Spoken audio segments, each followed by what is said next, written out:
The Devil's Brood. Some families are born to badness. It seems to run through the blood. And in the late 17th and early 18th centuries, the Douglases of Drumlanrick acquired the local name of the Devil's Brood. William, the first Duke of Queensberry and Marquess of Dumfriesshire, was also the Lord High Treasurer and President of the Council. Yet people disliked Drumlanrick, possibly because of his reputation as a moneylender, the profits of which helped finance his utterly entrancing castle of Drumlanrick. This gentleman was said to tyrannize his wife by refusing her money. He argued with his son and fought with his sister-in-law. Drumlanrick's sister, Lady Margaret Jardine, was an independently wealthy woman, yet she still ferried travellers across the River Annan, charging a halfpenny for the trip. According to legend, when the Duke died in 1695, a Scottish shipmaster was trading in Sicily and saw a coach and six driving straight into the mouth of Mount Etna. The volcano was erupting at the time, and a formidable voice roared, "Make way for the Duke of Drumlanrick." The story may not be strictly accurate, but gives an idea of the regard in which the Scots people held the Duke.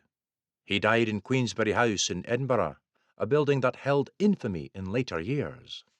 The Duke's family were not lucky, with his daughter Anne, Countess of Wemyss, burning to death in a tragic accident in February 1700, while his son earned everlasting infamy as the Union Duke.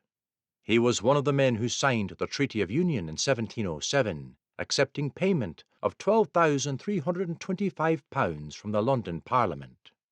The southern authorities also rewarded him with the titles of Duke of Dover, Marquess of Beverley, and Baron Ripon. In Scotland he was detested as a traitor and chased out of Edinburgh, while the good neighbours of Edinburgh and the Canongate stoned Queensberry House. While the Union Duke was appending his signature to the treaty, his elder son, James, Earl of Drumlanrick, was busily killing and roasting a young servant in Queensberry House.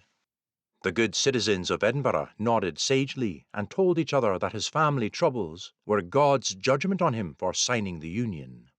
The young servant laddie might have wondered why he was the ultimate victim, though. While the Union Duke's elder son was munching his way through the household staff, his younger son succeeded to the title and married Catherine Hyde, whose father was the Earl of Clarendon, an English nobleman. Again the curse struck, for she proved to be an extremely unpleasant woman, subject to such a violent temper that her husband had to restrain her in a straitjacket. Although they occasionally lived in Queensberry House, Catherine did not like Scotland or the Scots, and constantly ridiculed them, dressing as a peasant and mocking Scottish pretentiousness and accents. Their son broke off his engagement to one woman to marry another and eventually committed suicide, an act that surprised nobody in Scotland. Sir Robert Grierson of Lag was another friend of the devil. During the killing times of the 1670s and 1680s, he had been a noted persecutor of Covenanters. When he died in 1733, a sudden storm encompassed a ship on the Solway Firth. The wind rose, black clouds engulfed the vessel, and then a sudden shaft of moonlight revealed a black coach drawn by 6 black horses. "Whither bound?" asked the shipmaster. "To tryst with Lag from hell." Such was the power of the devil in old Scotland, when everybody had firm opinions on religion and believed their opponents were agents of evil.